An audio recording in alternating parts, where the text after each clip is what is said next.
ఆడవాళ్ళు ప్రసంగించవచ్చు, ఆడవాళ్ళు బాగా చేయొచ్చు, స్టేజ్లో ఎక్కొచ్చు, అది చెప్పి మనం బోల్ చెప్పేద్దాం.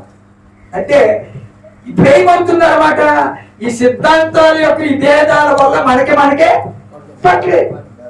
ఓ సంఘం అంటే ఓ సంఘానికి, ఓ సంఘం అంటే ఇంకో సంఘానికి భేదాలు వచ్చేసి. కారణం ఏంటంటే అందరూ త్రోవ తప్పి గొర్రెల వెళ్ళే మనం పోయాం, చనిపోయాం. మనకు నచ్చిన శాఖల్లోకి వెళ్ళిపోయాం, శాఖల్లో బోధనలు నేర్చుకున్నాం, శాఖ సిద్ధాంతము ఏం చెప్తుందో మన చుట్టూ కంచె వేసుకున్నాం. ప్రవక్త ఒక ఇన్సిడెంట్ చెప్పాడు. అది ఏం చెప్పారంటే, ఉదయకాలం గొర్రెల మందల్ని పొలానికి తోలికెళ్ళిపోతారు. ఈ గొర్రెల కాపులు అందరూ పొలానికి తీసుకెళ్ళిపోతారు. ఈ పక్క నుంచి ఒకడొస్తారు, ఆ పక్క నుంచి ఒకటి తీసుకొస్తారు, ఓ పక్క నుంచి ఈ పక్క నుంచి ఇంకొకటి తోలిపోతారు, ఇంకో పక్క నుంచి ఎన్ని తోలిపోతారు. ఇక్కడ వచ్చిన ప్రాబ్లం ఏంటంటే ఆ గొర్రెలన్నీ కలిసిపోతాయి. మొత్తం ఏమైపోతాయి? గొర్రెలన్నీ మొత్తం కలిసిపోతాయి. ఎందుకంటే అందరూ వచ్చాకే ఎక్కడికి పచ్చి బయళ్ళు ఉన్నాయో, ఎక్కడ గడ్డి దొరుకుతుందో, ఎక్కడ నీళ్లు ఉన్నాయో, ఎక్కడ కాలువలు ఉన్నాయో ఆ ప్రాంతానికే తోలికొస్తున్నారు. ఎక్కడ కొండలు ఉన్నాయో, ఎక్కడ పర్వతాలు ఉన్నాయో అక్కడికే తోలికొస్తున్నారు. కానీ బై మిస్టేక్ ఏమవుతుంది, ఈ మందులన్నీ ఓట్ అయిపోతున్నాయి. ఇప్పుడు ఎంత కష్టం చూడండి. అది నా గొర్రె నాది అని ఎక్కడ తిట్టాలి, ఎక్కడ ఎత్తుక్కుని ఎక్కడికి బయటికి తీసుకుని రావడం. దానికి ఏ ఆనవాళ్ళు ఉంటుంది, లేకపోతే ఏముంది, ఏ ఆనవాళ్ళు లేవు దానికి. సాయంకాలం అయిపోద్ది. సాయంకాలం అయిపోయినప్పుడు ఈ గొర్రెల మందుల కాపర్లు వెళ్ళి, లేకపోతే వాళ్ళ పని వాళ్ళు వెళ్ళి ఈ మందులన్నింటినీ ఒక గ్రౌండ్ లోకి తీసుకొస్తారు. ఒక గ్రౌండ్ లోకి వస్తారు. ఈ గ్రౌండ్ లోకి వచ్చేకి మందులన్నీ ఒక చోట నిలబడి ఉంటాయి, చేరి ఉంటాయి. ఇప్పుడు 5గురు నిలబడి ఉంటారు. 5గురు కాపర్లు నిలబడి మొదటి వాడు పిలుస్తాడు. ఇలాంటి ఒక వాయిస్ ఉంటుంది, ఒక స్వరం ఉంటుంది, ఒక గుర్తింపు ఉంటుంది. వాడు పిలుస్తాడు. ఆ మొదటి వాడి పిలిచినప్పుడు ఆ మొదటి వాడికి చెందిన గొర్రెలన్నీ బయటకు వచ్చేస్తాయి. అప్పుడు వాడి అందరి వాడు తోలికెళ్ళిపోతారు. నా గొర్రెలు నా స్వరం. రెండో వాడు పిలుస్తాడు. మళ్ళీ ఆ స్వరాన్ని గుర్తుపెట్టి ఆ గొర్రెలన్నీ బయటకు వచ్చేస్తాయి. మూడో వాడు పిలుస్తాడు. మూడో మంది బయటకు వస్తుంది. నాలుగో వాడు పిలుస్తాడు. నాలుగో మంద బయటకు వస్తుంది. ఇంకా ఆఖరి ఒక మంది మిగిలిపోతుంది. అది ఎవరిదే? 5వ గొర్రె కాపరి యొక్క మంది. అలాగే ఇప్పుడు మనం అందరము త్రావు చెదిపోయి అందరం మిక్స్ అయిపోయి బాయి మనమందరము ఒక ఫెలోషిప్ లో ఉందాం, మనమందరము సభ్యత్వం తీసుకుందాం. మనందరికి ఐడెంటిటీ కార్డు కావాలి. మనం మరి రేపు పొద్దున గవర్నమెంట్ ద్వారా మనకి సమస్యలు వచ్చాయనుకోండి, ప్రాబ్లమ్స్ వస్తాయి. వాడు ఏవో అంటాడు, మందిరాలు పడగొట్టేస్తాం, విశ్వాసం లేకుండా చేస్తాం, చర్చిలు కూడగొట్టేస్తాం, ఎవరు సేవ చేయటం లేదు, మీ చర్చి రిజిస్ట్రేషన్ అయిందో లేదో మాకు ఐడెంటిటీ చూపించండి అని ఇలాంటి ప్రాబ్లమ్స్ మనకి గవర్నమెంట్ ద్వారా ఖచ్చితంగా వస్తాయి. ఖచ్చితంగా వచ్చేసాయి. ఇప్పుడు కూడా ఇక్కడ మనకు పాలకొల్లు ప్రాంతంలో కూడా ఈ సర్వే జరుగుతుందని నోటిఫికేషన్ వచ్చింది. ఇవన్నీ జరుగుతున్నాయి. అప్పుడు మనమందరం ఏమనుకుంటామంటే, నువ్వు అక్కడికి వెళ్ళిపోయి నువ్వు ఇక్కడికి వెళ్ళిపోయి ఎలాగంటే మనందరం మ్యాచ్ అయిపోదాం, అందరూ వర్క్ అయిపోదామని. కరెక్టే, మంచిదే. దయచేసి మనం అందించండి. అండర్స్టాండింగ్ కోసం చెప్తున్నాను. అందరూ వర్క్ అయిపోతాం. ఈ సాల్వ్ అయితే బాగానే ఉంది. కానీ ఈ ఏకమైపోయి మందలుగా చేరిపోయిన గొర్రెలందరికీ పరలోకంలో ఒకే ఒక్క కాపరు ఉన్నాడు. ఒకే ఒక్క కాపరి. ఇక్కడ 100 మంది కాపరు ఉన్నామా, ఇదంతా పక్కనెక్కేంటి. కానీ అసలైన కాపరి పరలోకంలో ఒక ఆయన ఉన్నాడు. ఇప్పుడు ఆయన స్వరాన్ని ఈ మందలుగా చేరిపోయిన గొర్రెలు ఆయన స్వరాన్ని గుర్తించాలి, ఆయన స్వరాన్ని వినాలి. ఇప్పుడు ఎవరైతే ఈ ప్రపంచంలో 4000 రకములైన మత శాఖల్లో అందరూ ఒకటి అయిపోయి అందరూ ఫెలోషిప్ గా కూడుకుని అందరూ ఒకటి అయిపోయినప్పుడు దేవుడు అందులో ఉన్న ఒక్క మందనే పిలుస్తారు. అంటే ఆయన స్వరం పెట్టి పిలిచినప్పుడు ఒక్క మందే బయటకు వస్తారు, ఒక్క మందే వస్తారు. ఇంక మిగిలిన వాళ్ళు ఎవరు కూడా రాదు. ఇప్పుడు మిగిలిపోయిన వాళ్ళు అందరూ ఏం చేస్తారంటే, భూమి మీద కొంతమంది కాపురులు ఉన్నారు కదా, వాళ్ళ స్వరాన్ని వింటారు. వాళ్ళ స్వరం విని ఆ మందరు ఆ కాపురుల దగ్గరికి వెళ్ళిపోతారు. కానీ ఎవరైతే పరలోక కాపరి యొక్క స్వరం మీద బయటకు వస్తున్నారో ఆ మందను పోగు చేసుకుని యేసు ప్రభు మధ్యాకాశంలోకి ఆ మందను తీసుకెళ్ళిపోతారు. ఇప్పుడు భూమి మీద చాలా మందలు, చాలా కాపర్లు ఉండిపోయారు, భూమి మీద మిగిలిపోయారు. ఎందుకంటే వీళ్ళకి ఏ కాపరి స్వరం విని ఎక్కడికి వెళ్ళాలో కన్ఫ్యూజన్ లో ఉన్నారు, అర్థం కాకుండా మిగిలిపోయారు. ఇప్పుడు ఈ మందులన్నింటినీ పోగు చేసి, ఈ కాపురులందరినీ పోగు చేసి, ఒరే మీరేం భయపడకండి, యేసుప్రభు ఆయన మందని తీసుకెళ్ళిపోతే పోయాడు కానీ, ఆయన గొర్రెలు లాకెళ్ళిపోతే పోయాడు కానీ, భూమి మీద నేనంటూ ఒక కాపరిని ఉన్నాడని హఠాత్తుగా అంత్యక్రీస్తు అనే ఒకడు పుట్టుకొస్తాడు. యాంటిక్రైస్తు అనే ఒక క్రీస్తు విరోధి, దొంగ కాపరి, మోసగాడు, దోచుకునేవాడు, ఒక దొంగ పుట్టుకొస్తాడు.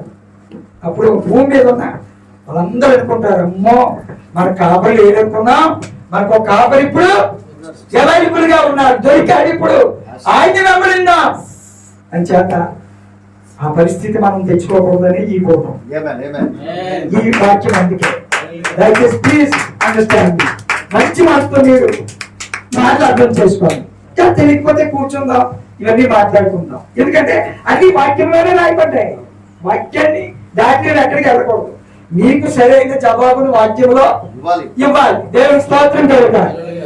ప్రియులారు, ఇక్కడ ఆయన మధ్యాకాశంలోకి వచ్చి మనకు ఒక ప్రధాన కాపరి, ప్రధాన యాజకుడు, ఒక మెల్కీసెదెకు మనకున్నాడు. ఈ రోజు ఆయన స్వరం మనల్ని పరలోకం తీసుకువెళ్తుంది. దేవుని స్తోత్రం కలుగుతారు. ఆయన స్వరం మనల్ని పరలోకం తీసుకెళ్తాడు. ఇప్పుడు యేసు ప్రభు వచ్చి అందరిని పిలిచాడు అనుకోండి.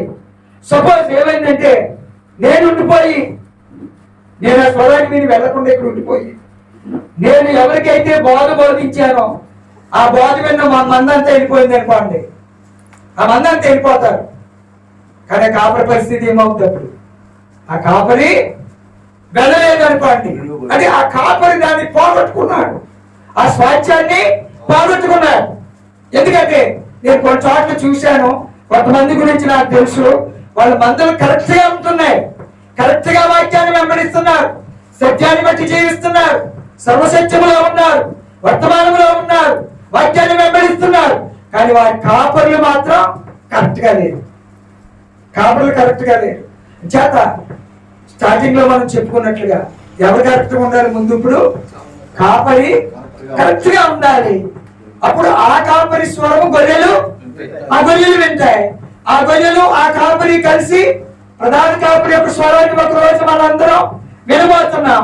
మనమందరము ఆ కాపరి స్వరానికి ఆకర్షించబడి మనమందరం ఆ మహిమలోకి ఒక రోజు వెళ్ళిపోవాలి.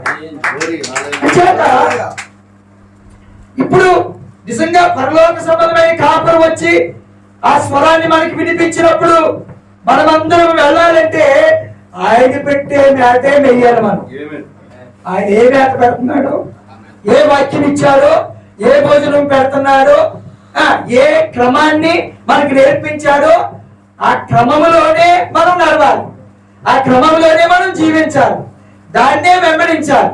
పౌలు అంటున్నాడు ఫిలిప్పీయులకు రాసిన పత్రికలో, అయినను ఇప్పటి వరకు మనకు లభించిన క్రమమును బట్టి మనం నడుచుకుందాం అని పౌలు ఫిలిప్పీ పత్రిక 3వ అధ్యాయంలో ఆ మాట చెప్పాడు. అయినప్పటికీ ఇప్పటి వరకు మనకు లభించిన క్రమమును బట్టి మనం నడుచుకుందాం. వచనం చూడండి, ఇక్కడ మాట చదివాం కదా, ఫిలిప్పీ పత్రికలో నీకు ఉంటుంది అది క్రింద, నీవు అద్భుతములు చేసేటివి సత్య స్వభావం అనుసరించి నీవు పూర్వకాలమున, అంటే సృష్టి లేనప్పుడు ఏదైతే ఆలోచనలు చేశాడో వాటిని నెరవేర్చమని యెషయా గ్రంథం 25వ అధ్యాయం 1వ వచనంలో ఉంది. కానీ ఇప్పుడు అదే వచనం యొక్క నెరవేర్పు 6వ వచనంలో ఉంది. కింద 6వ వచనం చదవండి. యెషయా గ్రంథము 25:6 చదవండి. పర్వతం మీద సైన్యములకు అధిపతి యెహోవా సమస్త జనముల నిమిత్తము త్రొప్పిన వాటితో విందు చేయము, మట్టి మీదనున్న ద్రాక్షరసముతో విందు చేయి. మూలుగులు కదా కొవ్విన వాటితో విందు చేయి. నిర్మలమైన ద్రాక్ష రసముతో విందు చేయు. చూసారా, సమస్త జనముల ముఖములను కప్పుచున్న ముసుగును సమస్త జనముల మీద పరచబడిన తెరను ఈ పర్వతము మీద ఆయన తీసివేయి. మరెన్నడూను ఉండకుండా మరణమును ఆయన మిరిగివేయి. యెహోవా ప్రతివాని ముఖము మీది బాష్ప బిందువులను. ఈ ప్రవచనం ఎక్కడ నేర్పింది? ఎవరు చేస్తారంట? ఆ పర్వతం మీద బలి అర్పించేది ఎవరు? ఆ ద్రాక్షరసమును ఇచ్చేది ఎవరు? ఆ మరణాన్ని మింగివేసేది ఎవరు? ఎవరు చూస్తున్నాం? కొత్త నిబంధనలో ప్రభువైన యేసుక్రీస్తును చూస్తాం. కానీ ఇది ప్రవచనం. కానీ ఇప్పుడు 25:1 అద్భుతాలు చేసావు, సత్య స్వభావం అనుసరించి నీవు పూర్వకాలమున, అంటే పూర్వకాలం అంటే జగత్తు పునాది వేయబడక ముందే దేవుడు మహిమలో ఏ ఆలోచన తన మనస్సులో కలిగి ఉన్నాడో దానిని ఎప్పుడు నెరవేర్చాడంట? కింద జస్ట్ ఆలోచనలో నెరవేర్చేశాడు. అందుకే ఆలోచన ఎవరు మాట్లాడుతున్నారు? అక్కడ ఎవరు కనబడుతున్నారు మనకి? దేవుడని యెహోవాయే కనబడుతున్నారు మనకి. అందుకే మళ్ళీ చదవండి. ఈ పర్వతం మీద సైన్యములకు అధిపతి యెహోవా సమస్త జనముల నిమిత్తము క్రొప్పిన వాటితో విందు చేయి. ఆ విందు చేయడానికి వచ్చింది ఎవరు? యేసుక్రీస్తు వచ్చాడు. అంటే ఇక్కడ ప్రవచించి యెషయా ద్వారా ప్రవచనం పలికిన ఆ దేవుడే అదే పర్వతం పైకి యేసుక్రీస్తు నామములో ప్రపంచంలో ఉన్న 7 ఖండముల ప్రజల కొరకు ఆయన విందు చేయడానికి వచ్చాడు. ఏంటి ఆ విందు? తన ప్రాణాన్ని ఇవ్వడమే విందు. ఆయన శరీరాన్ని మనకి రొట్టె రూపంలో శరీరం ఆహారంగా ఇవ్వడమే విందు. ఆయన రక్తాన్ని చిందించడమే ఆ గొప్ప విందు. అందుకే కింద చదవండి, ఆయన ఎలా విందు చేస్తాడంట? మట్టి మీద ఉన్న ద్రాక్ష రసముతో విందు చేయి. మూలుగు గల క్రొవ్విన వాటితో విందు చేయి.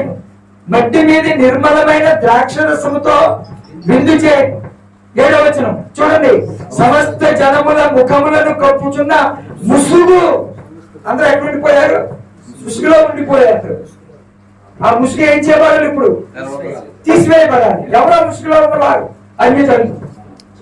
ఇశ్రాయేలీయులేమో దేవుని ప్రజలు. అన్యజనులు మనం అందరూ ఎక్కడ ఉండిపోయాం? ముసుగులో ఉండిపోయాం.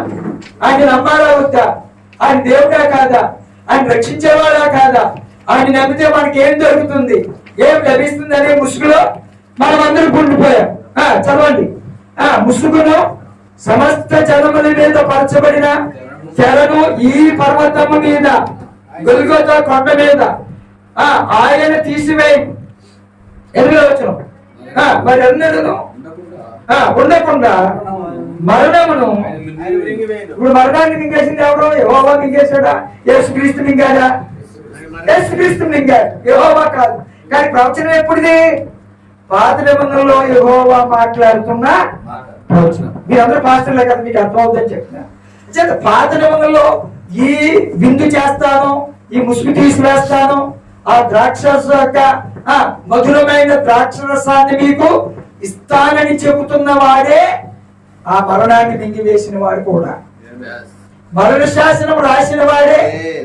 వాడు చనిపోతే తప్ప ఆ మరణ శాసనము చల్లదు. మరణ శాసనము చల్లాలంటే, ఆ వీలునామా చల్లాలంటే అది రాసిన వాడు ఏమవ్వాలంట? చనిపోవాలి. అయితే ప్రవచనం నెరవేరింది. ప్రభువైన యెహోవా ప్రతివాని ముఖం మీద బాష్ప బిందువులను తుడిచివేయును. ఇదే మాట ప్రకటనలో మనం చదువుతున్నాం. ఆయన ఈ ప్రతివాని బాష్ప బిందువులను తుడిచివేయును. ఆయన మీతో కాపురం ఉండును. మీరు ఆయనకు కుమారులు కుమార్తెలుగా ఉందని ప్రవచనం నెరవేర్పు కొత్త నిబంధనలో మనం చూస్తున్నాం. ఇంకోటి చూద్దాం. సామెతల గ్రంథము 9వ అధ్యాయం. సామెతల గ్రంథము అక్కడ బిందు రాయబడింది. బిందు ఏంటా బిందు? సామెతలు 9. జ్ఞానము నివాసమును కట్టుకుని 7 స్తంభములు చెక్కున్నది. 7 స్తంభములు చెక్కుకొనినది. పశువులను వధించి ద్రాక్షారసం కలిగి ఉన్నది. ఇదిగో మళ్ళీ ఇక్కడ ద్రాక్షారసం. పశువులను వధించి ద్రాక్షరసమును కలిపి ఉన్నది. భోజనములను సిద్ధపరిచి భోజన పదార్థములను సిద్ధపరిచి ఉన్నది. తన పనికత్తెల చేత జనులను పిలువనంపినది. పట్టణ మందలి మెట్టల మీద అది నిలిచి జ్ఞానము లేనివాడా ఇక్కడికి రమ్మని ప్రకటించుచున్నది. తెలివి లేని వారితో అది ఇట్లా అనుచున్నది. వచ్చి నేను సిద్ధపరిచిన ఆహారమును భుజించుడి. కలిపిన ద్రాక్ష రసమును పానము చేయుడి. జ్ఞానము లేని వారై ఉండక బ్రతుకుడి. తెలివి కలిగించే మార్గములలో చక్కగా నడువుడి. ఏంటండి జ్ఞానము? ఇప్పుడు చెప్పాలి మీరు. జ్ఞానము నివాసం కట్టుకుంది. జ్ఞానము ప్రభువైన యేసుక్రీస్తే. నివాసము దేవుని యొక్క సంఘం. నివాసము దేవుని సంఘమై ఉన్నది. ఇప్పుడు ఈ సంఘము ఎలా కట్టుబడింది? దానికి 7 స్తంభములు చెప్పుకుందాం. అంటే ఎన్ని స్తంభాలు? 7 స్తంభములు. 1 మారు మనసు, 2 బాప్తిస్మము, 3 పరిశుద్ధాత్మ, 4 మూర్ఖులకు తరువారికి ఎదురుట, 5 అపొస్తలుల బోధ, 6 వృత్తి విరుచుట, 7 ప్రార్థన. ఎన్ని స్తంభాలు? అంటే ఇప్పుడు 7 పునాది సిద్ధాంతముల మీద, లేకపోతే 7 ప్రాథమిక సూత్రముల పైన జ్ఞానమనబడిన యేసుక్రీస్తు నివాసమనబడిన తన సంఘమును ఆయన కడుతున్నాడు. ఈ లోకంలో ఎవ్వడు ఎంత పిచ్చోడైనా సరే, ఎంత తిక్కలోడైనా సరే 7 స్తంభాలు కట్టి పునాది వేయకు. 6 అయినా వేస్తాడు, 8 అయినా వేస్తాడు. ఎవడైనా పునాది స్తంభాలు వేసి ఇల్లు కడుతుంటాను ఏమంటారు? లోకం అంతా పిచ్చి పెట్టింది, మెంట పెట్టింది. నీకు చెప్పిన సిద్ధాంతం ఎవడని అడుగుతారు. ఈ ప్లాన్ ఇచ్చిన సిద్ధాంతం ఎవడని అడుగుతారు. మనకి ప్లాన్ ఇచ్చిన పేతురు. పేతురు ప్లాన్ ఇచ్చారు. ఇదిగో ఈ ప్లాన్ ప్రకారంగా మీరు సంఘాన్ని కట్టండి, ఈ పునాది మీద మీరు సంఘాన్ని కట్టండి అని చెప్పి పేతురు ప్లాన్ ఇచ్చారు మనకి. ఇప్పుడు మనం అందరం ఇప్పుడు ఏం చేయాలి? ఎక్కడికి వచ్చేయాలి? మన స్వనీతి కార్యాలు విడిచిపెట్టి, స్వనీతి సిద్ధాంతాలు విడిచిపెట్టి, అన్ని విడిచిపెట్టి ఇప్పుడు పేతురు ఇచ్చిన ప్లాన్ మీద కడితే యెరూషలేము మనకి తల్లి అవుతుంది. అదే ఇప్పుడు మన తల్లి. రోమన్ క్యాథలిక్ కాదు, క్రీస్తు సంఘం కాదు, పెంతుకొస్తే అసలే కాదు. అంచేత ఇప్పుడు పెంతుకొస్తు వాళ్ళు పునాది మీద నుంచి ఏమయ్యారు? పడిపోయారు. వారిలో కరెక్ట్ అయిన భాషలు లేవు, కరెక్ట్ అయిన పరిశుద్ధాత్మ లేదు, సరైన పరిశుద్ధాత్మ నడిపింపు కూడా వాళ్ళకి లేదు. వాళ్ళు పడిపోయారు. కారణం ఏంటంటే కాలమే ప్రతిదానికి జవాబు చెప్తుంది. వాళ్ళ టైం అయిపోయింది, ఎక్స్పైర్ అయిపోయింది. రోమన్ క్యాథలిక్ ఎక్స్పైర్ అయిపోయింది, మార్టిన్ లూథర్ వచ్చాడు, ఎక్స్పైర్ అయిపోయింది. జాన్ వెస్లీ వచ్చాడు, బాప్టిస్ట్ ఎక్స్పైర్ అయిపోయింది. మెథడిస్ట్ వచ్చింది, ఎక్స్పైర్ అయిపోయింది. వన్నెస్ వాళ్ళు వచ్చారు, ఎక్స్పైర్ అయిపోయారు. సెవెంత్ ఎక్స్పైర్ అయిపోయింది. అంటే వాళ్ళ టైములు వాళ్ళు దాటిపోయారు, ఎక్స్పైర్ అయిపోయింది. కానీ ఇప్పుడు సజీవంగా ఉన్న దేవుడి సంఘం ఏదో మనకి ఇప్పుడు అర్థం అవ్వాలి. ఈ కాలానికి దేవుడు ఒక వర్తమానం ఇచ్చాడు. ఎందుకంటే పౌలు చూసిన అగ్ని స్తంభము ఈ చివరి కాలానికి వచ్చేసింది. అంటే ప్రతి సంఘ కాలంలో దాటుకుంటూ వచ్చింది. అందుకే ప్రవక్త ఏం చెప్పాడంటే ప్రతి సంఘ కాలంలో వధువు ఉంది. వధువు ప్రతి సంఘ కాలంలో ఉంది. మార్టిన్ లూథర్ కాల సంఘంలో వధువు ఉంది, బాప్టిస్ట్ సంఘ కాలంలో ఒక వధువు ఉంది దేవునికి, పెంతెకొస్తులో కూడా ఒక వధువు ఉంది, వన్నెస్ లో కూడా ఒక వధువు ఉంది. అంటే వన్నెస్ అంటే అమెరికాలో వన్నెస్ అంటే యేసుక్రీస్తు మాత్రమే దేవుడు. అది వన్నెస్ అంటే ఓన్లీ జీసస్. ఇంక తండ్రి ఎందుకు నమ్మకం ఉంచక్కర్లేదు, పరిశుద్ధాత్మ ఎందుకు కూడా నమ్మకము ఉంచక్కర్లేదు. ఫుల్లర్ అనేటువంటి ఒక ఆయన అమెరికాలో ఈ దేవుడు ఒక్కడే, అంటే యేసు ఒక్కడే అనే ఓన్లీ జీసస్ అనే దానికి పునాది వేశాడు. పునాది వేసి భారతదేశంలో ఉన్న కొంతమంది పాస్టర్లకి స్వస్థత వస్త్రాలు, లేకపోతే కొంత డబ్బు, కొన్ని బట్టలు, ఇవన్నీ కూడా కొంతమందికి పంపిస్తూ ఉండేవాడు. ఆ పునాది కూడా కరెక్ట్ కాదు. ఓన్లీ జీసస్ అని చెప్పారు వాళ్ళు. అది కూడా కరెక్ట్ కాదు. బైబిల్లో ఉంది, యోహాను పత్రికలో తండ్రిని కుమారుని ఒప్పుకొనని వీడే క్రీస్తు విరోధి అని చెప్పాడు. అదో పెద్ద సబ్జెక్ట్ అండి. ఇప్పుడు ఆ సబ్జెక్ట్ లోకి వెళ్ళామనుకోండి అసలు బయటికి రాలేదు, చాలా టైం తీసుకుంటారు. చేత సబ్జెక్ట్ లోకి నేను వెళ్ళలేదు. ఇప్పటికే మీకు 60% మీకు అర్థమైపోయింది. ఓకే, చెప్పడం వరకు ఒకసారి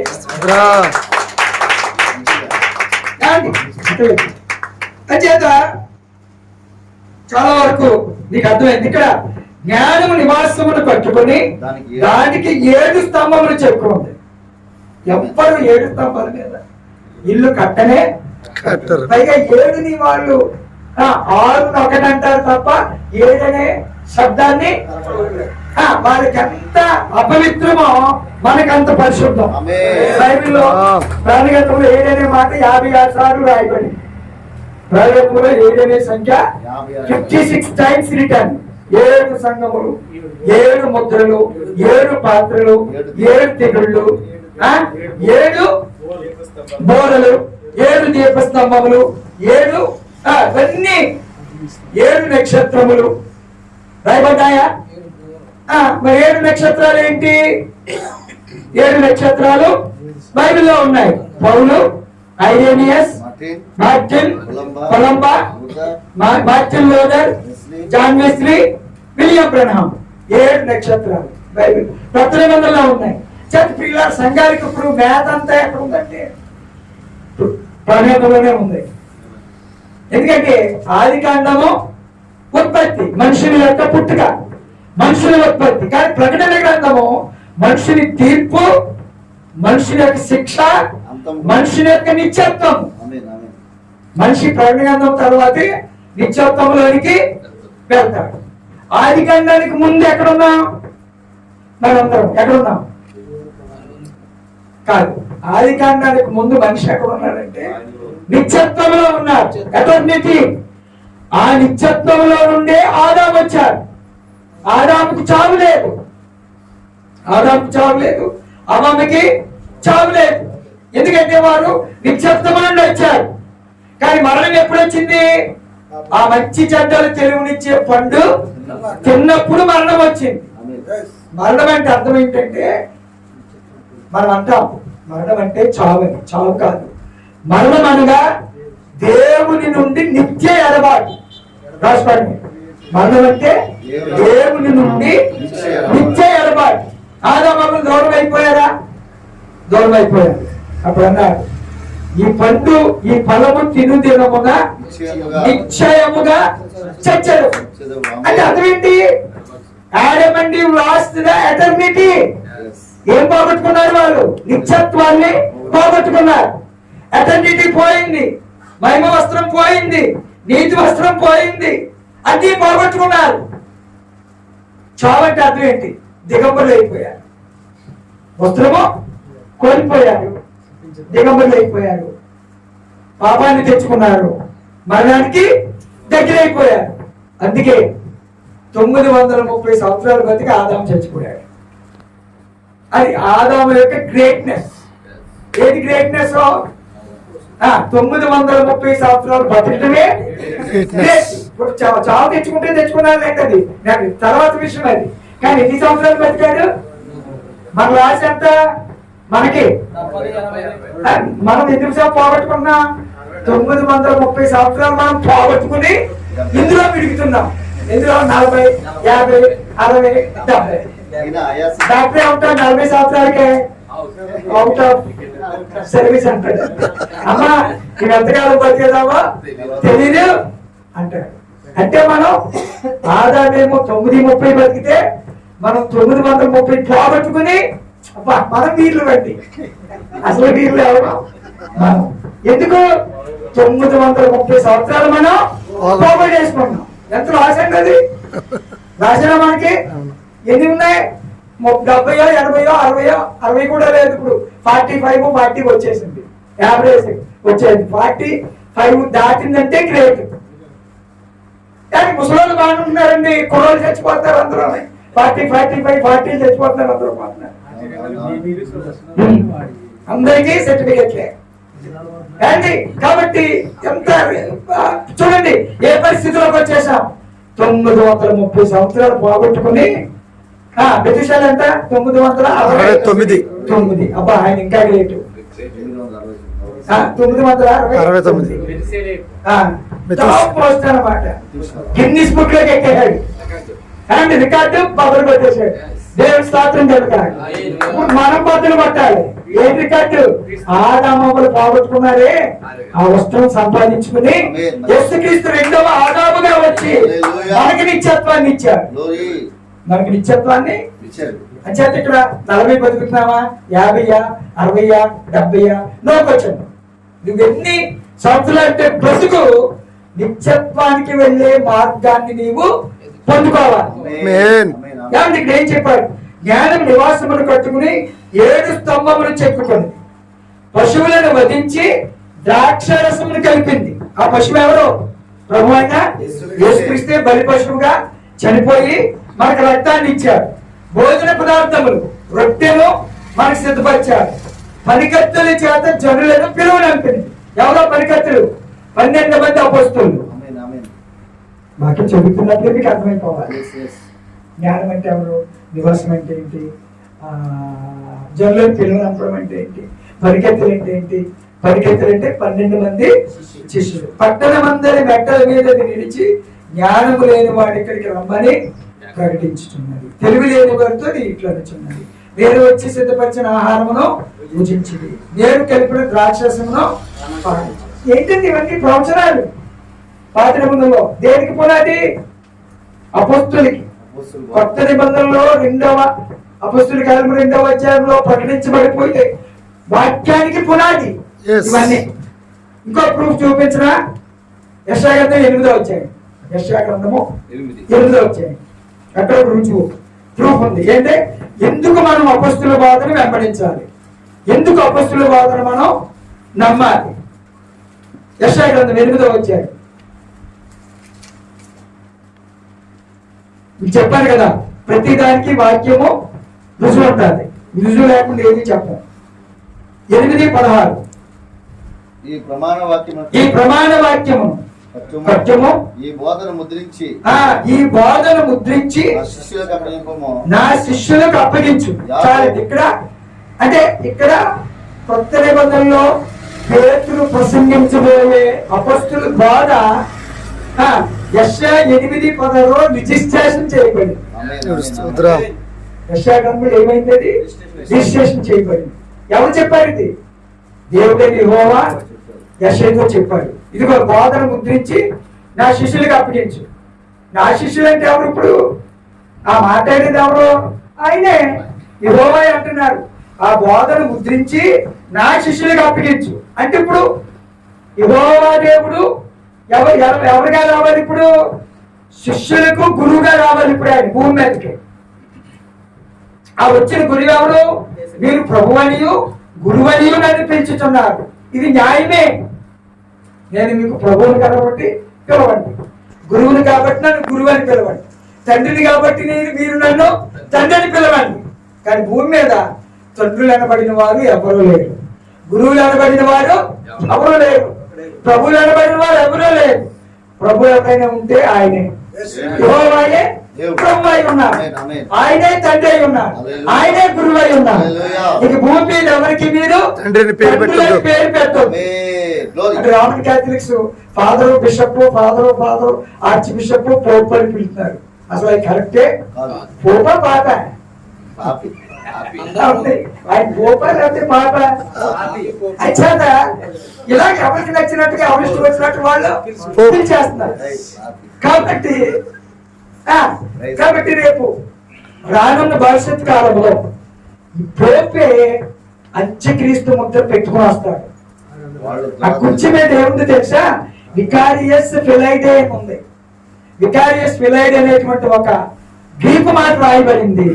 అదేంటంటే దేవుని కుమారునికి బదులుగా, instead of the son of God. చేత ఇప్పుడు దేవుని కుమారుడు యేసుక్రీస్తు ద్వారా మనం అందరూ ఆల్రెడీ ఎత్తబడిలో వెళ్ళిపోతాం. అంటే పరిశుద్ధులందరూ రాజ్యంలో వెళ్ళిపోతారు. కానీ ఇంకొకడు ఉన్నాడు భూమి మీద, నేనే దేవుని కుమారుణ్ణి. I am the son of God, I am the Christ అని చెప్పి అతను 667 అనే సంఖ్య లాటిన్ భాషలో వికారియస్ ఫిలైడే అంటే అవన్నీ సంఖ్యాపరంగా కూడితే 666 వస్తుంది. ఆ మాటలన్నీ అక్షరాలన్నీ టోటల్ చేస్తే 666 వస్తుంది. ఆయనే యాంటీ క్రైస్ట్ అవుతాడు, క్రీస్తు విరోధిగా వచ్చి ముందు చెప్పారు కదా, ఈ ప్రపంచాన్ని విడవబడిన మేకలన్నింటినీ ఆయనే పరిపాలిస్తాడు. అప్పుడు భూమి మీద గొర్రెలు ఉండవు, గొర్రెలు భూమి మీద ఉండవు, ఎత్తబాటులో వెళ్ళిపోతాయి. భూమి మీద ఎవరుంటారు? అప్పుడు మేకలు మిగిలిపోతాయి. మేకలు అంటే బుద్ధి లేని కన్యకులు ఇక్కడ మిగిలిపోతారు. బుద్ధి లేని కన్యకులు భూమి మీద మహాశ్రమణ కాలంలో పరీక్షించబడతారు. ఎలాగంటే అటు చావడానికి ఒప్పుకోరు, ఇటు బతకడానికి అవకాశం లేదు. ఎందుకంటే ఈ రెండింటికి మధ్యలో ముద్ర వేయించుకోవాలి. ముద్ర వేయించుకోను.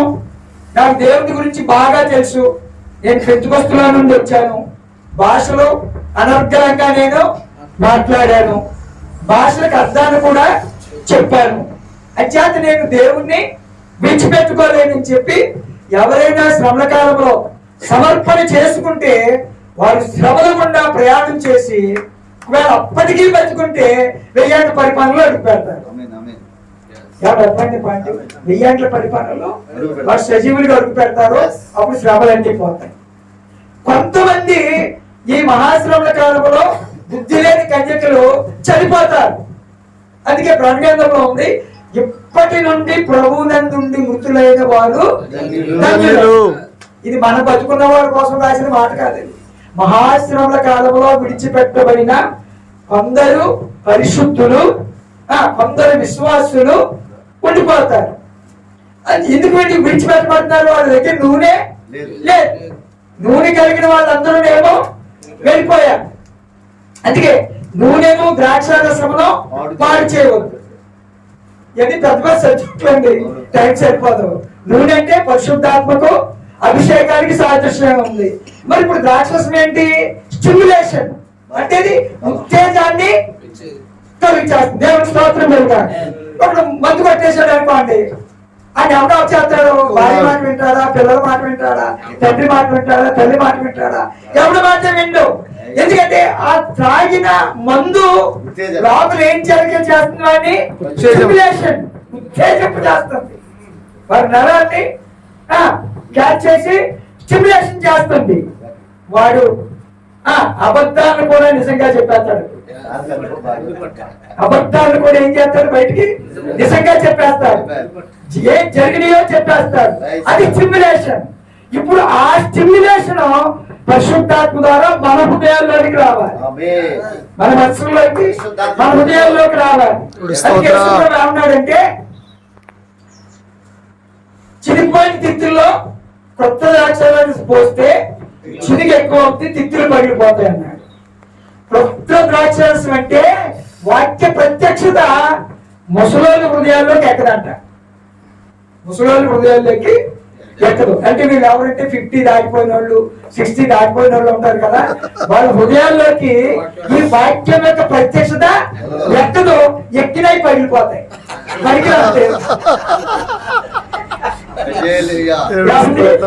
పగిలిపోతాయి. ఇప్పుడు పగిలిపోకుండా ఉంటారు. ముందే వాక్యం కొత్త ద్రాక్షారసాన్ని కొత్త తిత్తుల్లో పోయాలి. ఎక్కడ పోయాలి?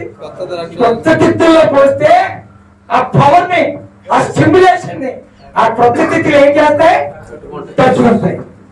అందుకే 60 దాటిన వాళ్ళకి వాక్యం చెప్పం, ఈ వర్షాన్ని చెప్పం, తట్టుకోలేదు, చెప్పమది చేత. మరి తట్టుకోలేప్పుడు ఎందుకు వచ్చామంటే మన బుర్ర పాడిపోయి వచ్చాము. చేత మీరు తట్టుకునేలాగా ఇప్పుడు ఏం చేయాలి? ఇప్పుడు మీ స్టిమ్యులేషన్ లేదా మీ ఆ ఉదయం అనే ఆ పాత తిప్పి రూపాంతరం చెందాలి.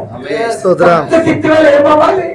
రూపాంతరం చెంది ఆ స్టిమ్యులేషన్ ఎంత స్ట్రాంగ్ అయినా పర్వాలేదు, ఆ ఒత్తిడి ఎంత నన్ను గెలిపిడి చేసినా పర్వాలేదు, ఆ స్టిమ్యులేషన్ మాత్రమే నాకు కావాలి.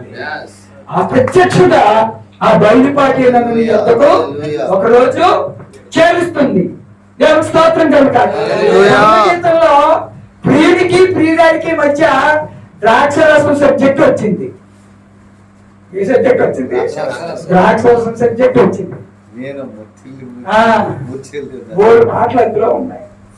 ఆ ప్రియుడికి ప్రియురాడికి ద్రాక్షరసం సబ్జెక్ట్ ఎందుకండి? ఇదే సంగతి, ఇదే మర్మం. ఇప్పుడు ఈ సబ్జెక్టు దానికి కరెక్ట్ అవుతుంది. ఈ సబ్జెక్టు ద్రాక్షరసమే, కానీ ఇప్పుడు ఇది ఏం చేయాలి? మనలో 60 దాటిపోయినా పర్వాలేదు, నీకు 70 దాటిపోయినా పర్వాలేదు, నువ్వు దేవుడి గొర్రెపిల్లలు అయితే నా గొర్రెలు నా స్వరాన్ని వింటాయని చెప్పాడు కనుక నువ్వు నిజమైన గొర్రెపిల్లలు అయితే ఇప్పుడు ఈ స్టిమ్యులేషన్ ఉంది చూసారా, ఈ వర్తమానం యొక్క ఒత్తిడి ఉంది చూసారా, ఈ వాక్యం ఉంది, అపస్తుల బాధ ఉంది చూసారా, ఈ ఒత్తిడి నువ్వు భరాయించాలి, తప్పుడు భరాయించాలి. కనీసం నా గురించి కాకపోయినా మిమ్మల్ని ఆహ్వానించిన కృపానిధి గారు నేను భరాయించాలి. పిలుచున్నాడు ఆయన, నాకు ఏ సంబంధం లేదు కానీ నాకు ఏ సంబంధం లేదు, పిలుచున్నాడు ఆయన. అంచేత ఆయన మీకు సమాధానం చెప్తాడు, ఆయనకి మీరు సమాధానం చెప్తాడు. నా పని ఏంటంటే what I had in my heart, దేవుడు నా హృదయంలో ఏం పెట్టాడో దాన్ని చెప్పి వెళ్ళిపోవడమే నా పని. ఓకే, అందరం చప్పట్లు కొడదాం. ఓకే, ఇప్పుడు ఏం చూస్తున్నాం? ఈ ప్రమాణ వాక్యము కొత్తము ఈ బోధను ముద్రించి నా శిష్యులకు అప్పగించు. అంచేత భూమి పునాదులు వేయబడక ముందే 12 మంది శిష్యులను యెహోవా తమ కోసము కలిగి ఉన్నారు. ఇప్పుడు వారికి బోధించాలంటే ఈ యెషయా గ్రంథంలో కనబడుతున్న యెహోవా మత్తయి సువార్తలో శరీరము ధరించుకుని కుమారుడిగా రావాలి. ఎలా రావాలి? ఎప్పుడు బోధించగలదు ఈయన? ఎప్పుడైనా తన కొరకు శిష్య బృందాన్ని ఏర్పరచుకుంటారు. ఎప్పుడు 12 మంది శిష్యులు ఆయన దగ్గరికి వచ్చి ఆయన బాధ వింటారు. చూడండి, 12 మంది శిష్యుల యొక్క ప్రత్యేకత ఏంటంటే ఒకసారి ఆయన యోహాను సువార్త 6వ అధ్యాయంలో పెద్ద ప్రసంగం చేశాడు.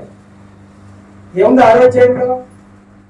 నా రక్తాన్ని త్రాగండి, నా శరీరం తినండి, పెద్ద ప్రసంగం చేశాడు ఆయన. పెద్ద ప్రసంగం చేసేసరికి 66వ వచనంలోకి వచ్చేసరికి 70 మంది పారిపోయారు. ఏ ప్రసంగానికి?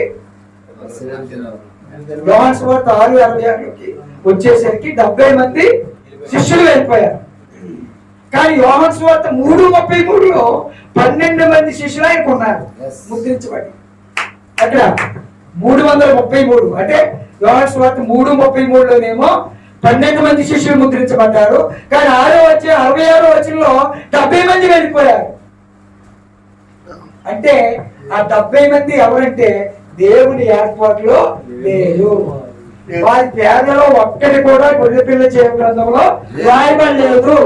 333 రాసుకోండి, 666 రాసుకోండి.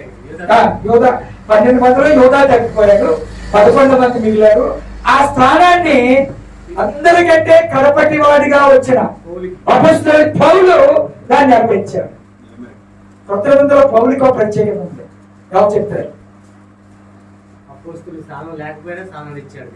కరెక్టే. ఇంకొక ప్రత్యేకమైన స్థానం ఏంటంటే అతడు గృహ నిర్వాహకుడు. గృహ నిర్వాహకత్వము పనిని దేవుడు పౌలుకి అప్పగించాడు. తాళచాలు అప్పగించాడు, పేతురుకి ఇచ్చాడు. గృహ నిర్వాహకత్వము ఎగ్జిక్యూటివ్ పని, ఆఫీస్ పని ఎవరికి అప్పగించాడు? పౌలుకి అప్పగించాడు. పౌలు వల్ల సంఘాలు కట్టబండి. కొత్త నిబంధనలో ప్రణగ్రంథం రాసే పని ఎవరికి అప్పగించాడు? యోహానుకి అప్పగించాడు. అంచేత ఒక్కొక్కరికి ఒక టాలెంట్. నాకున్న టాలెంట్ ఈయనకుంటుంది, ఈయనకున్న టాలెంట్ నాకుంటుంది, ఎవరి టాలెంట్ బాగుంది. ఓకే, అంచేత మనందరికీ మంచి స్కిల్స్ దేవుడు ఇచ్చారు, పరిచయం చేసే భాగ్యం ఇచ్చారు. కొంతమంది ఆల్రెడీ ఇక్కడ మీలో సాక్షి చెప్పారు. ఏదో పని చేసుకుంటూ కష్టపడుతూ రెక్కలు ముక్కలు చేసుకుని పరిచయం కూడా చాలా అభినందించాలి. నేను చాలా అభినందిస్తున్నాను. దేవుడు ప్రత్యేకంగా దీవించునుగా. మనం ఇప్పుడు మనం వరవడి మార్చుకోవాలి. బోధ ఏంటి, వాక్యం ఏంటి, సర్వసత్యం ఏంటి, పౌలు ఏది బోధించాడు, పేతురు ఏది బోధించాడు, భర్త ఫిలిప్ ఏది బోధించాడు. దేవునికి స్తోత్రం కలుగుతారు. చూడండి, ఇక్కడ ఇన్సిడెంట్ బైబిల్లో ఉంది. ఇప్పుడు ఫిలిప్ పరిగెత్తుకుని వెళ్ళి రథం మీద వెళ్ళిపోతున్నటువంటి ఇథియోపియుడు అయినటువంటి నపుంసకుడిని కలుసుకున్నాడు. అది పిలుపు టాలెంట్. పిలుపు వెళ్ళి కలుసుకుని యెషయా గ్రంథం చదువుతున్నటువంటి నపుంసకుని అడిగాడు, నీవు చదువుతున్నది నీవు గ్రహిస్తున్నావా, నీకు ఏమైనా అర్థమైందా అని అడిగాడు. అప్పుడు నపుంసకుడు అన్నాడు, అయ్యా నేను చదువుతున్నాను, కానీ ఎవడైనా నాకు దారి చూపించుకుంటే నాకేం అర్థం అవుతుంది అన్నాడు. అప్పుడు పిలుపు ఆ లేఖను అనుసరించి ఆ వధించబడిన గొర్రె పిల్ల యేసుక్రీస్తు గురించి బోధించారు. రథం నడుస్తూనే ఉంది, బోధ సాగుతూనే ఉంది, నపుంసకుడు వింటానే ఉన్నాడు. ఈలోగా నీళ్లు కనబడిన ఒక సరస్సు, ఒక కుంట వచ్చింది. అప్పుడు పిలుపు అంటున్నాడు, నపుంసకుడు అంటున్నాడు, అయ్యా నేను బాప్తిసం పొందడానికి ఆటంకం ఏంటి, ఈ నీళ్ళ కాదైన ఆటంకము కలుగు చేయదని చెప్పి కలడని చెప్పి వాళ్ళిద్దరు నీటిలో దిగి నీటి బాప్తిస్మము పొంది బయటకు వచ్చాడు. అప్పుడు ఏం జరిగింది? పిలుపు నపుంసకుడు ఆ రథం మీద ఐథియోపియా దేశానికి వెళ్ళిపోయాడు. పిలుపు దేవుని ఆత్మ పిలుపుని కొనిపోయి మరొక ఆజ్యోతిలో ఎక్కడో మన పిలుపుని దించింది. దేవుని స్తోత్రం కలుగుతాడు. ఒక అద్భుతమైన మిరాకిల్ జరిగింది. పిలుపు అన్నాడు, నపుంసకుడు చూడలేదు, నపుంసకుడు అన్నాడు, పిలుపును చూడలేదు. కానీ వాళ్ళిద్దరిని ఐక్యపరిచింది దేవుడే. పిలుపుని తీసుకొచ్చారు.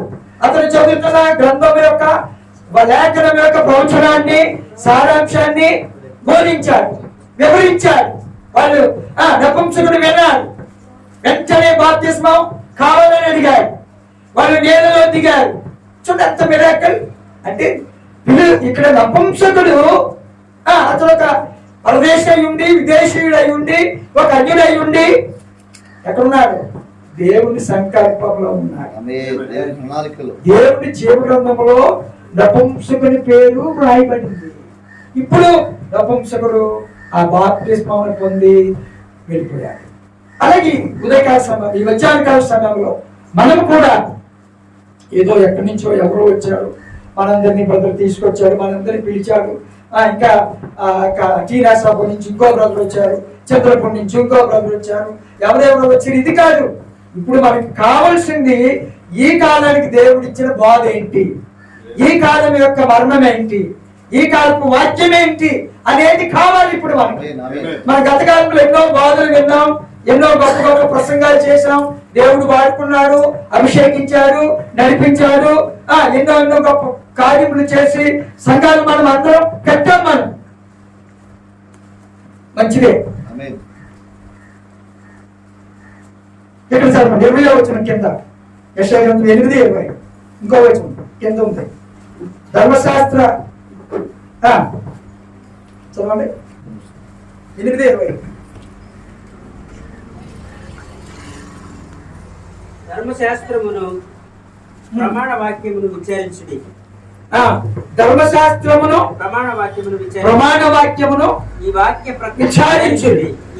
ఈ వాక్య ప్రకారం వారు బోధించిన ఎడల వారికి అరుణోదయం కలుగును. వారికి అరుణోదయము కలుగు. తర్వాత అట్టివారు ఇబ్బంది పడుచు ఆకలి కొని దేశ సంచారం చేయదు. చాలు, దేశ సంచారము చేయదు. ఇక్కడ రెండు రకాల మనుషుల గురించి మాట్లాడారు. మొదటి మనుషులు బుద్ధి గల కన్యకులు, రెండవ భాగంలో విడిచిపెట్టబడిన బుద్ధి లేని కన్యకులు. మొదటి వాళ్ళు ఏం పొందుతారంట? మొదటి వాళ్ళు 20వ వచనంలో పైన ఉన్నవాళ్ళు చదవండి. మళ్ళీ ధర్మశాస్త్రమును ప్రమాణ వాక్యమును విచారించుడి. విచారించుడు అంటే అర్థం ఏంటి? పరిశోధించమని అర్థం. వాక్యాన్ని ఏం చేయాలంటే మనం పరిశోధించాలి. వాక్య ప్రమాణం, వాక్యాన్ని పరిశోధించాలి. పరిశోధించుడి. ఈ వాక్య ప్రకారము వారు బోధించని ఎడల వారికి ఏం కలుగుదు? అరుణోదయం కలుగు. సురేష్ గారు, అరుణోదయం అంటే ఏంటి? ఉదయాన్ని వచ్చే సూర్యుడు, ఉదయం ఉదయించే సూర్యుడు వెలుగు. అంటే మీ అండర్స్టాండింగ్ అది, మీ అండర్స్టాండింగ్.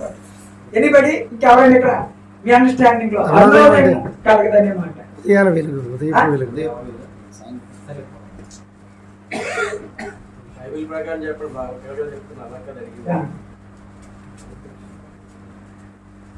రకాల పదవులు ఉన్నారు. పైన వాళ్ళు ఏం చేయాలి? ఇప్పుడు ధర్మశాస్త్ర ప్రకారం నీ ప్రమాణ వాక్యమును బోధించుడి.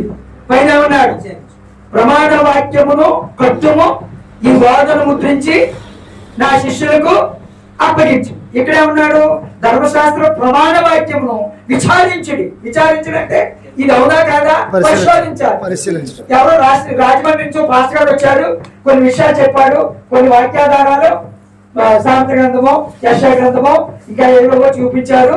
అది ఈ ప్రమాణ వాక్యం గురించి పరిశోధన చేయాలి. వాక్య పరిశోధన చేయాలి. ఇప్పుడు ఏం జరుగుతుంది? ఈ వాక్య ప్రకారము వారు బోధించకపోతే వారికి అరుణోదయం కలగదు. అది ఒక లైబ్రరీకి తీసుకొచ్చాడండి, నేను ఒక మంచికి తీసుకొచ్చాడు. పరలోకం ఉందని చెప్పాడు. అంటే పైన భాగంలో ఉన్నవారు బుద్ధి లేని కన్యకులు, మరి కింద బుద్ధి గల కన్యకులు, కింద ఉన్న వాళ్ళు ఎవరు? బుద్ధి లేని కన్యకులు. వారికి ఏమవుతుందంట? అట్టి వారు ఇబ్బంది పడుచు ఆకలి కొని దేశ సంచారం చేయదు. వాళ్ళు విడిచిపెట్టబడి ఆకలి కొని దేశ సంచారం చేస్తారు. అంటే ఆకలి కొట్టడం అంటే ఆమోసు, అక్కడ ఉంది ఆమోసు గ్రంథంలో ఏముంది? యవ్వనులు దప్పి చేత సొమ్మసిల్లుదురు, ఉత్తరము నుండి దక్షిణ వరకు, తూర్పు నుండి పడమర వరకు వాక్యం కోసం యవనస్తులు సొమ్మసిల్లి పరిగెడతారంట. అప్పుడు పరిశుద్ధాత్మ కావాలంటారు. పరిశుద్ధాత్మ అప్పుడు మారు మనసు పొందాలనుకుంటారు, మారు మనసు రాదు.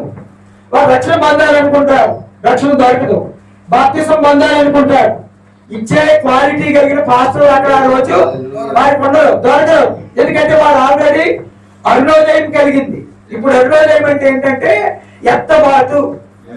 ఇక్కడ వాక్య ప్రకారంగా ఆ ప్రమాణ వాక్యాన్ని వెంబడించారు కాబట్టి దేవుడి శిష్యులకి ఏదైతే ముద్రించి అప్పగించాడో ఆ బోధన నమ్మారు కాబట్టి వారికి అరుణోదయం కలుగుతుంది. అరుణోదయం అంటే ఎత్తబాటు. ఈ సూర్యచంద్రుల అరుణోదయం కాదు, ఎత్తబాటులో వెళ్ళిపోతాం. అది అరుణోదయం అంటే. ఇప్పుడు విడిచిపెట్టబడిన వారి గతి ఏంటి? అట్టి వారు ఇబ్బంది పడుచు ఆకలి కొని దేశ సంచారం చేయదు. అంటే శ్రమకాలంలో వాళ్ళు విడిచిపెట్టబడతారు. అంచేత ఇప్పుడు నీవు నేను మనందరము ఏం చేయాలి? ప్రమాణ వాక్యం మీద మన సంఘాన్ని మనం కట్టుకున్నామా లేదా? అపస్తుల బాధ మీద మన జీవితాన్ని కట్టుకున్నామా లేదా?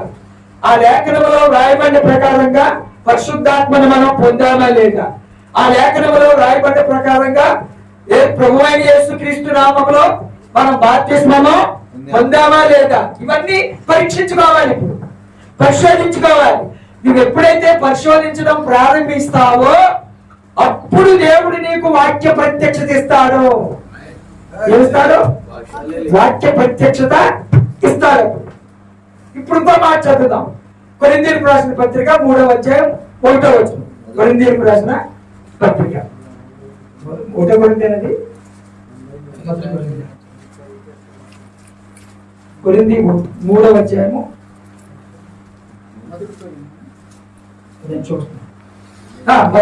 రైట్ 3వ అధ్యాయము 10వ వచనం. 10 దేవుడు నాకు అనుగ్రహించిన కృప చొప్పున నేను నేర్పరి అయిన శిల్పకారుని వలె పునాది వేసింది. మరి ఒకడు దాని మీద కట్టుచున్నాడు. ఇంకొకడు ఏం చేస్తున్నాడంట? పౌలు వేసిన పునాది మీద ఇంకొకడు కడుతున్నాడా? ప్రతివాడు దాని మీద ఎలా కట్టుచున్నాడు, దాని మీద ఎలాగూ కట్టుచున్నాడో జాగ్రత్తగా చూసుకునేవాడు.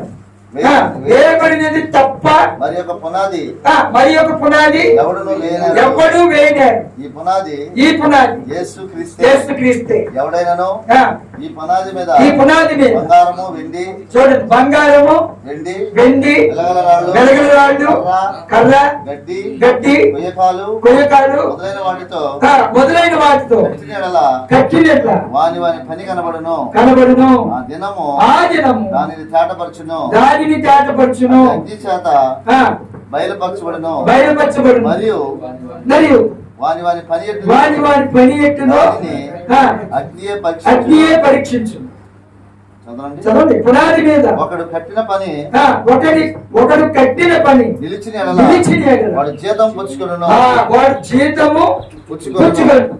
ఒకని పని కాల్చివేయబడిన వానికి నష్టం కలుగును. అతడు తన మట్టుకు రక్షింపబడును గాని అగ్నిలో నుండి తప్పించుకున్నట్టు రక్షించబడును కానీ అది కష్టమే. నో గ్యారంటీ అండి. ఇక్కడ గ్యారంటీ లేదు. దేనికి గ్యారంటీ లేదు. ఒకటి పని అగ్ని ఆ జనమును ఏం చేస్తుంది? పరీక్షిస్తుంది. కానీ ఒకటి పని కాల్చివేయబడిన వానికి నష్టము కలుగును, అతడు తన మట్టుకు రక్షించబడును గాని అగ్నిలో నుండి తప్పించుకున్నట్టు రక్షించబడు. ఏమో ఆ కాలానికి పౌలా మాట చెప్పాడేమో కానీ ఈ కాలానికి ఇది మాత్రం పనికిరాదండి. అయిపోయింది. పని వేస్తే కాదు, కాపర్ కూడా వేస్టే. ఎందుకంటే సరైన పునాది మీద సంఘాన్ని కట్టలేదు. సరైన బోధ తన సంఘానికి దాన్ని ప్రకటించలేదు. సరైన వాక్య ప్రకారమైన బాప్తిస్మము వారికి ఇవ్వలేదు. అంచేత పని ఏమవుతుంది? బంగారము, వెండి, వెలగలరాడు. 6 రకాలు ఉన్నాయి ఇక్కడ. బంగారము, వెండి, వెలగలరాడు. ఈ 3 ఒక క్వాలిటీ. ఈ 3 స్ట్రాంగ్ గా ఉంటాయి. అగ్నికి నిలబడవచ్చు. కానీ కర్ర, గడ్డి, కొయ్యకాలు. కర్ర అంటే మనకు తెలుసు. కొయ్యకాలు అంటే ఎంతమందికి తెలుసు? కొయ్యకాలు మీకు అందరికి తెలుసా? రైతులకు తెలుస్తుంది. Very good. వరి కోసిన తర్వాత విడిచిపెట్టబడి మోడు ఉంటది కదా, దాన్నే కొయ్యకాలు అంటారు. చేత ఇప్పుడు కొయ్యకాలు అగ్నికి ఫట్ ఫట్ పట్టుమని మొత్తం కాలిపోతుంది. గడ్డి మొత్తం తగిలిపోతుంది. ఏమండి ఆ గడ్డి వేటి అట్టుకుంటుందంటే ఆడుతుందా? ఆగదు. కర్ర కాలిపోతుంది. ఇది సేవకుడికి పరీక్ష. సేవకుడు మరి మనందరికీ పరీక్ష. మన పని బంగారం లాగా ఉందా, వెండి లాగా ఉందా, వెలగల రాటి వల్లే ఉందా? దేని మీద, ఏ పునాది మీద మనం కడుతున్నాం? మరి కొంతమంది ఎలా కడుతున్నారంట? కర్రతోనూ, గడ్డితోనూ, కొయ్యకాలతో కడుతున్నారు. ఈ 3 కాలిపోయి ఏది మిగలదు. కానీ బంగారము, వెండి, వెలగల రాళ్ళు అది అగ్నికి నిలుస్తుంది. అగ్ని పరీక్షకు నిలుస్తుంది. ఒకరోజు అగ్ని పరీక్షిస్తాడంటే వీటిని. అగ్ని అంటే ఎవరు? దేవుడే అగ్ని అయి ఉన్నాడు. ఆయనే దయించు అగ్ని అయి ఉన్నాడు. మీరందరి పని ఒక రోజు టెస్ట్ కడతాడు. ఇదంతా దేవుని స్తోత్రం కనుక మనం భూమి మీద ఏమనుకుంటాం అంటే, నేను కష్టపడి రెక్కలు ముక్కలు చేసుకుని తిండి తినకుండా ఉపవాసములుండి పస్తులుండి సేవ చేశాను, 30 సంవత్సరాలు చేశాను, 40 చేశాను మనం అనుకుంటాం. కానీ దేవుడు ఏం చేస్తున్నాడు? అక్కడ పరీక్షిస్తున్నాడంట. నువ్వు కర్రతో కట్టావా, గడ్డితో పునాది వేసి కట్టావా, లేకపోతే కొయ్యకాలతో కట్టావా, వెండితో కట్టబడిందా, బంగారంతో కట్టబడిందా, వెలగల రాళ్లతో కట్టబడిందని దేవుడు పరీక్ష చేస్తాడు. దేవుడు పరీక్ష చేయవలసిన అవసరం ఏంటి? అక్కడ కారణం ఏంటి? ఇక్కడ పౌలు అన్నాడు, అదే చెప్పాడు. దేవుడు నాకు అనుగ్రహించిన కృప చొప్పున నేను నేర్పరి అయిన శిల్పకారుల వలె పునాది వేసింది. ఈజ్ అంత మోస్ట్ ఎక్స్పీరియన్స్ అంట. నేను చాలా ఎక్స్పర్ట్ అంటున్నారు. అంటే నేర్పరి అయిన శిల్పకారుల వలె చాలా అనుభవం పొంది, పరిశుద్ధాత్మను పొంది, ఆ దమస్కు గేటు దగ్గర దేవుని అగ్ని స్తంభాన్ని కలుసుకున్నాను నేను. అది అందులో అనుభవాన్ని సంపాదించి, దర్శనం పొంది, ప్రత్యక్షత పొంది, అన్ని పొంది. అందుకే అగ్నిపరాజా ఆకాశము నుండి నాకు కలిగిన దర్శనమునకు అవిధేయుడను కాక. ఇది అంత క్లారిటీగా చెప్పాడు. పౌరులకు మనము చెప్పాలి. ఈరోజు మన సేవ కరెక్ట్ అయితే, మన పునాది కరెక్ట్ అయితే, పౌరులాగా గుండె మీద చేసుకుని ధైర్యంగా చెప్పాలి. ఉన్నారా చెప్పేవాళ్ళు? ఉన్నారా? ఏది మన పునాది? ఎక్కడ మనం కడుతున్నాం? మహా అయితే కర్ర, గడ్డి, కొయ్యకాలతో కడుతున్నాం. మిమ్మల్ని ఏం నిందించలేదు నేను. తెలియక చేసే పని మీకు తెలియక ఏదో చేసుకుంటూ పోతున్నారు. దేవుడి సేవే కదా, పరిచర్య కదా, ప్రభువే కదా, అది వచ్చింది ఇది వచ్చిందని మనం వెళ్ళిపోతున్నాం. కానీ వాక్యమును చూచినప్పుడు, సంగతులు పరిశీలించినప్పుడు మన పునాది ఎక్కడ ఉంది, ఎక్కడ పునాది వేసి, ఎలాంటి పునాది మీద మనం, ఎలాంటి మెటీరియల్ తో మనం కడుతున్నాం. దేవుని స్తోత్రం కనుక ఒక ఒక ఒక ఇంజనీర్ ఉండేవాడంట రాజుగారి దగ్గర. ఆ ఇంజనీర్కి 60 సంవత్సరాలు వచ్చేసాయి, 60 దాటేశాడు. ఆ ఇంజనీర్ ఎన్నో కట్టడాలు కట్టాడు. ఒకసారి రాజుగారి పిలిచి అన్నాడంట, పలానా చోట బిల్డింగ్ కట్టాలి అబ్బాయి, మంచిగా ప్లాన్ అయ్యి మంచి మెటీరియల్ తెచ్చి బాగా కట్టమని చెప్పి అతను పిలిచి చెప్పాడు. అదే అనుకున్నాడు తెలుసా, నేను రిటైర్మెంట్ అయిపోతున్నాను, నన్ను ఉద్యోగం నుంచి రాజుగారు తీసేస్తాడు. చేత ఇప్పుడు నేను ఏం చేయలేను, బాగా రాత్రి పడలో ఇంట్లో నిద్రపోకుండా ఆలోచించి లెక్కలు రాసుకుంటున్నాడు. ఇప్పుడు రాజుగారు ఇచ్చిన ప్లాన్ ప్రకారంగా ఈ ప్లాన్ ప్రకారం ఇన్ని సెంట్ల భూమిలో ఎంత ఇల్లు కట్టాలి, దీనికి కంకరకి ఎంత ఖర్చు అవుద్ది, ఐరన్కి ఎంత అవుద్ది, సిమెంట్కి ఎంత అవుద్ది, లేబర్ ఛార్జ్ ఎంత అవుద్ది, ఇటుకలకి ఎంత అవుద్ది అని అంతా లెక్కలు రాసుకున్నాడు అనుకున్నాడు. అక్కడిని ఇప్పుడైనా నేను డబ్బు కొట్టాలి, సంపాదించాలి, ఇందులో చాలా లాభం నేను పొందాలి అని చెప్పి నాసి రకం మెటీరియల్ అంతా రాసేసి నాసి రకం మెటీరియల్ తెచ్చి కట్టేయాలి బిల్డింగ్. ప్లాస్టిక్ అదే ఇక ఉద్యోగం పోతే ఇంకా అతనికి కట్టేశాడు. కానీ ఆ బిల్డింగ్ ఒక 5 సంవత్సరాలు దాటితే ఇంకా అది నిలబడతాం కట్టేశాడు. అప్పుడు రాజుగారి దగ్గరికి వెళ్ళాడు, ఏమండి మంచి మంచి పొడవలు పెట్టి, ప్రొక్లైన్లు పెట్టి, బుల్డోజర్లు పెట్టి సూపర్ గా కట్టేశారండి, ఇది అంత మీరు ఇంత అమౌంట్ ఇచ్చారు, 2 లక్షలు మిగిలేదు, తీసుకోండి అని చెప్పి ఏ వరకు కొంత డబ్బు తెచ్చి ఇచ్చేసి చేతులు దులిపేసుకున్నాడు. కన్స్ట్రక్షన్ అయిపోయింది, ఇంకేం మిగిలింది, ఓపెనింగ్ మిగిలింది, డెడికేషన్ చేయాలి. అప్పుడు రాజుగారు డెడికేషన్ ఒక రోజు ఫిక్స్ చేశారు. గ్రాండ్ గా అందరికి భోజనాలు పెట్టి అందరినీ పిలిచి డెడికేషన్ చేసేసాడు. డెడికేషన్ అయిపోయిన తర్వాత ఆయన పిలిచి తాళాలు ఇచ్చాడు. ఏమని, ఇల్లు నీకేరా, ఇల్లు నీకోసమే ఇన్ని సంవత్సరాలు నా దగ్గర ఉండి నమ్మకంగా సర్వీస్ చేసావు, నాకెంతో చాలా హెల్ప్ఫుల్ గా చేసావు, ఈ ఇల్లు నీది అనేసరికి నాలుగు ఇరిగిపోయింది. ఈ నోట్ మాట్లాడలేదు, ఇప్పుడు మైండ్ ఆబ్సెంట్, బాడీ ప్రెసెంట్ అయిపోతుంది. అమ్మ బాబోయ్ ఎంత దెబ్బ అయిపోయాను నేను. అప్పుడు ఇది కరెక్ట్ గా ఒక 5-10 సంవత్సరాల ఎక్కువ. కానీ నేను తిరిగి కట్టిన తర్వాత నా ఇల్లు నాకు ఇస్తాడని నేను కల్లో కూడా ఊహించలేదు. ఎవరికో కట్టమంటున్నారు అనుకున్నారు, కానీ నాకు ఇస్తాడంటే ఇంకా రాజుగారి దగ్గర డబ్బులు ఆపుకుని ఇంకా క్వాలిటీ మెటీరియల్ తెచ్చి అండి, మంగళ టీఎన్టీ ఐరన్ తెచ్చి, నాగార్జున సిమెంట్ తెచ్చి స్ట్రాంగ్ అయింది కట్టుండేవాడిని. కానీ నాకు ఇస్తాడని. అలాగే దేవుని దగ్గర ఒక రోజు మనం సిగ్గుపడకూడదు. ఎలా కట్టాలి మనం?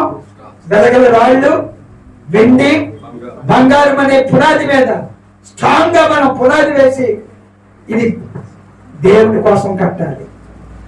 అప్పుడు అక్కడ బహుమానం, అప్పుడు ఏమిస్తాడు? బహుమానం ఇస్తాడు. కాబట్టి మన జీవితం ఇలాన్ని కొన్ని మాటలు మరి వినాలి, సంతోషము. మరి మాటల మీద మీరు చాలా చెప్పవలసింది ఇంకా ఉంది. ఎలా రిసీవ్ చేసుకుంటారో మనకు తెలియదు. వచనం చదివండి, వెళ్ళిపోదాం. 10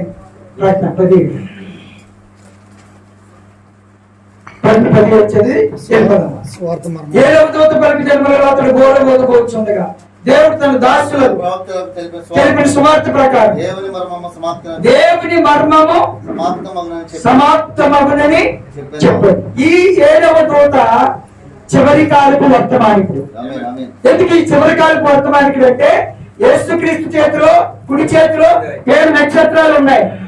పౌలు, Irenaeus, Martin Columba, Martin Luther, John Wesley 7వ నక్షత్రము, విలియం మ్యారియన్ బ్రహ్మాం 7 నక్షత్రాలు ఉన్నాయి. ఆ 7వ నక్షత్రమే ఇప్పుడు మనకి వర్తమానం తెచ్చి సువార్తను బోధించిన దేవుని దూత. కనుక ఈ దూతను, ఈ వర్తమానం మనం ప్రేమించి దీన్ని వెంబడించాలి. ఎందుకంటే పిల్లల హృదయములను తండ్రుల వైపు తిప్పడానికి. మనకి పిల్లల హృదయములలో తండ్రులు, పిల్లల వెంట ఎవరు? మనం. తండ్రులు అంటే ఆది అపొస్తలులైన 12 మంది శిష్యులు. ఆ అపస్తుల బాధ వైపు తిప్పడానికి ఈ నక్షత్రము ఈ 7వ దూత పంపించబడింది కనుక దేవుడి చేత ఈ దూత ద్వారా దేవుడు ఈ ప్రపంచంలో 2 లక్షల అద్భుత ఆశ్చర్య కార్యములు జరిగించాడు. కాబట్టి ఈ మధ్యాహ్న సమయంలో ఈ వర్తమానమును ప్రేమించి మీరు దేవుడి వాక్యానికి లోబడి ఈ పునాది మీదకి వచ్చి ఏ జ్ఞానమైతే 7 స్తంభములు చెప్పుకొని పునాది వేసుకుని పనికత్తెలను పిలువనంపించి భోజన పదార్థములను ద్రాక్షరసమును సిద్ధపరిచిందో ఆ బోధ మీదకి మనం వచ్చి వర్తమానమును వెంబడించి దేవుని రాకడ కొరకు మనం అందరము సిద్ధపడాలి. ఈ ప్రమాణ వాక్య ప్రకారము వారు బోధించిన అరుణోదయము వారికి అరుణోదయం కలుగు. ఇప్పుడు అరుణోదయం అంటే ఏమర్థమైంది? ఎత్తబాటులో వెళ్ళడం అరుణోదయం అంటే. ఇప్పుడు అరుణోదయం ఎవరికి కలుగుతుందంటే బుద్ధి గల కన్యలకే అరుణోదయం, గొర్రె పిల్లలకే అరుణోదయం కలుగుతుంది. నిజమైన గొర్రె పిల్లల స్వరం విని ఎత్తబాటులో వెళ్తారు. కాబట్టి దానికి నీవు దేవుడి వాక్యాన్ని ప్రేమించే వారైతే, వాక్యాన్ని నమ్మేవారు అయితే, మరి ఇక్కడ ప్రేమచంద్ గారు ఉన్నారు, ఇక్కడ కృపానిధి గారు ఉన్నారు, ఆయన కన్సల్ట్ చేసి వారి బుక్స్ తీసుకుని మీరు తప్పకుండా వాక్యాన్ని నమ్మి మీరు మంచిగా పునాదిని వేసుకుని వాక్యంలో జీవించి దేవుడి రాజ్యం కొరకు సిద్ధపడమని ప్రేమతో నేను అందరినీ హెచ్చరిస్తా ఉన్నాను. ఒకవేళ మరి కొన్ని సంగతుల వల్ల మీ హృదయం నొప్పి కలిగినట్లయితే, గాయమైనట్లయితే దయచేసి నన్ను మీ సోదరుడిగా క్షమించి నన్ను మన్నించి మరి ముందుకు సాగిపోమని ప్రేమతో మిమ్మల్ని అందరినీ హెచ్చరిస్తూ ఈ కొద్ది మాటలు ముగిస్తాను. God bless you. నా కొరకు మరి మా కుటుంబం కొరకు, సంఘం కొరకు, నా కొరకు, ఏరియా కొరకు ప్రార్థించి